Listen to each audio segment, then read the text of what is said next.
प्रिय मित्रों, नमस्कार। आज का हमारा विषय है कोहॉर्ट अध्ययन क्या है। What is cohort study.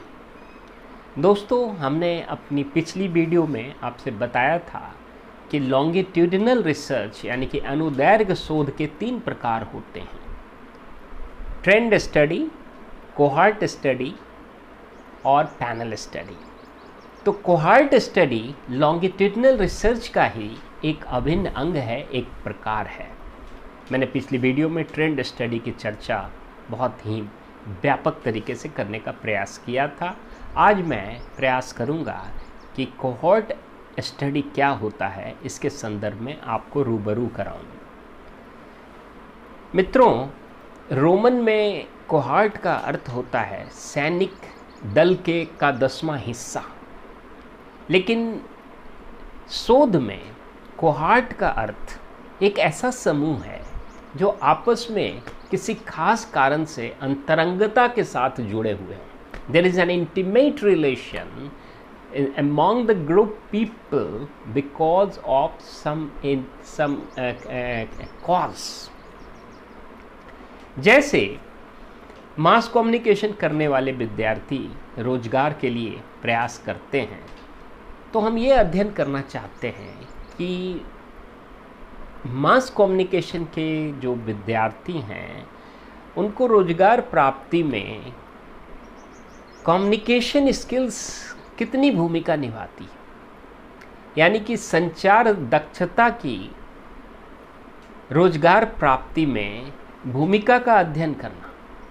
तो इस प्रकार से हम एक कोहॉर्ट बनाते हैं 100 स्टूडेंट्स का, और 100 छात्रों को लेते हैं जिनकी कम्युनिकेशन स्किल्स बहुत अच्छी है, और 100 ऐसे छात्रों को लेते हैं जिनकी कम्युनिकेशन स्किल्स अच्छी नहीं है, लेकिन उनको विषयगत ज्ञान अच्छा है, उनकी बुद्धि लब्धि अच्छी है, लेकिन उनकी संचार दक्षता अच्छी नहीं है। दोस्तों, हम सभी जानते हैं कि रोजगार प्राप्ति में ज्ञान का भी महत्व है, बुद्धि का भी महत्व है, संचार का भी महत्व है, लेकिन हम अध्ययन करना चाहते हैं कि संचार दक्षता की क्या भूमिका है जहाँ तक रोजगार प्राप्ति का सवाल है। तो हम 100 ऐसे छात्रों को लेते हैं जिनकी संचार दक्षता अच्छी है, और 100 ऐसे छात्रों को लेते हैं जिनकी संचार दक्षता अच्छी नहीं है। दोस्तों, कोहॉर्ट अध्ययन आगामी होता है, इसको हम कहते हैं एक फॉरवर्ड स्टडी है। कोहॉर्ट अध्ययन एक प्रोस्पेक्टिव स्टडी है, यानी कि ये आगे का अध्ययन होता है। यानी कि अभी वर्ष 2021 है और हम 5 साल का अध्ययन करना चाहते हैं लॉन्गिट्यूडिनल स्टडी कोहॉर्ट स्टडी के तहत। तो अभी 2021 में अगर हमने 200 बच्चों को लिया, एक बच्चे जो कम्युनिकेशन स्किल से एक्सपोज्ड हैं और दूसरे 100 बच्चे जो कम्युनिकेशन स्किल से एक्सपोज्ड नहीं हैं, उनको लिया, तो इसका रिज़ल्ट हमें 5 साल के बाद मिलेगा, यानी कि 2026 में मिलेगा। वहीं दूसरी ओर अगर हम एक केस कंट्रोल स्टडी होता है जिसको कहते हैं रिट्रोगेटिव स्टडी, ये थोड़ा बकरी चलता है, ये पीछे का बैकवर्ड शिफ्टिंग स्टडी है। यानी कि पिछले 5 वर्ष का अगर हम डाटा लेते हैं और उसमें हम अध्ययन करते हैं तो वो कहलाता है केस कंट्रोल स्टडी। तो खैर, हम कोहॉर्ट स्टडी की चर्चा कर रहे हैं, और कोहॉर्ट स्टडी का बिल्कुल विपरीत होता है केस कंट्रोल स्टडी। वो बैकवर्ड होता है, वो पीछे जाकर अध्ययन करता है, पुराने आंकड़ों को लेता है, 5 वर्ष पहले के आंकड़ों को लेता है, और कोहॉर्ट स्टडी 5 वर्ष या 10 वर्ष या जितने वर्षों का हम बाद का अध्ययन कर सकते हैं। तो दोस्तों, मान लिया जाए कि हमने 100 ऐसे बच्चों को लिया जिनकी कम्युनिकेशन स्किल्स अच्छी,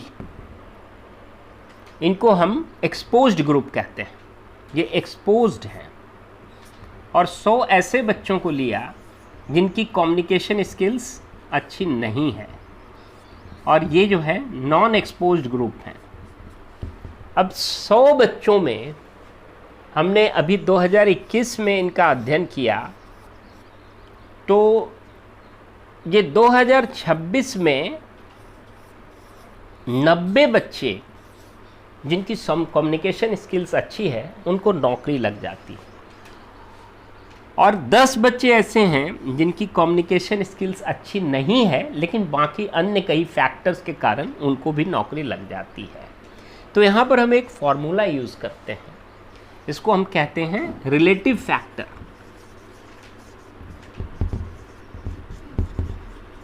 रिलेटिव फैक्टर में हम ये करते हैं कि i e divided by i n e. अब इसमें हम इस तरह से फॉर्मूला लगाते हैं 90/100 डिवाइडेड बाई 10/100, तो इसका वैल्यू आया 9, यानी कि इसमें रिलेटिव फैक्टर जो है वो 9 आ गया। जब रिलेटिव फैक्टर 9 आया तो इसका मतलब हुआ when relative factor, when RF is greater than 1, then there is a association, there is a association, there is an association, that means कि अच्छी संचार दक्षता होने पर रोजगार प्राप्त करने की संभावना बहुत ज़्यादा है। there is a deep association। वहीं दूसरी ओर यदि मान लिया जाए कि अच्छी कम्युनिकेशन स्किल्स है और एक दूसरे जो ग्रुप हैं जो नॉन एक्सपोज्ड ग्रुप है, इन दोनों को 90 मिल जाती है, तो ये फॉर्मूला हो जाएगा, यहाँ पर 90 आ जाएगा, तो इसका वैल्यू 1 हो जाएगा। 90/100 divided by 90/100 is equal to 1। So here the RF is relative factor is equal to 1। This means there is no association between communication skills and employment. एक तीसरी स्थिति ऐसी हो सकती है जिसमें 40 बच्चों को नौकरी मिल जाती है कम्युनिकेशन स्किल्स के बेसिस पर, और जो दूसरा ग्रुप है जो नॉन एक्सपोज्ड ग्रुप है उसमें 80 बच्चों को नौकरी लग जाती है। तो यही फॉर्मूला लगाएंगे 40/100 divided by 80/100, so this will be 1/2. So when RF is less than 1, that means कि good communication skills is not supporting, rather it is going negative. If you are a very good communicator, if you speak more, your articulation is high-fi, then that affects, that influences the job. दोस्तों, media में ऐसे कई रोज़गार होते हैं जहां हम communication skills के बेसिस पर हम सभी जानते हैं, लेकिन बहुत से ऐसा क्षेत्र है जैसे ग्राफिक्स है, एनिमेशन है, क्रिएटिव आर्टिस्ट है, उसकी नॉलेज, उसकी टेक्नोलॉजी की स्किल, ये बहुत सी चीज़ काम कारगर होती है रोज़गार प्राप्त करने में। तो कोहोर्ट स्टडी हम इस प्रकार से करेंगे कि आगे के 5 साल का अध्ययन करेंगे और तीनों स्थिति आती, जब दोनों ग्रुप को बराबर मिल रहा है, इसका मतलब देयर इज़ नो एसोसिएशन। जब एक्सपोज ग्रुप को ज़्यादा मिल रहा है, यानी रिलेटिव फैक्टर 1 से अधिक है, तो कम्युनिकेशन स्किल इज़ सपोर्टिंग, और जब 1 से कम है तो communication skill is not supporting in getting the job. तो ये एक मैंने बहुत छोटा सा उदाहरण दिया कि कोहोर्ट स्टडी किस प्रकार से हमारे हाइपोथेसिस को प्रूव करता है, किस प्रकार ये कोहोर्ट स्टडी हम करते हैं। और मैंने एक दूसरा भी उदाहरण दिया कि केस कंट्रोल स्टडी है। अगर हमारे पास आज हमें ये चीज़ अध्ययन करना है और हमारे पास 5 साल का वक्त लग रहा है, तो हम पीछे का स्टडी, केस कंट्रोल स्टडी करके भी इसका अध्ययन आज की तारीख में कर सकते हैं।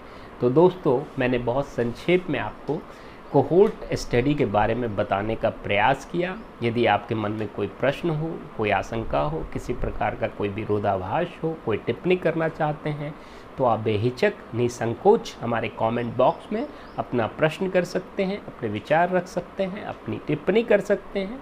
और दोस्तों, मैं अपनी अगली वीडियो में आपको कोहोर्ट अध्ययन के गुण एवं दोष की चर्चा करने का प्रयास करूँगा।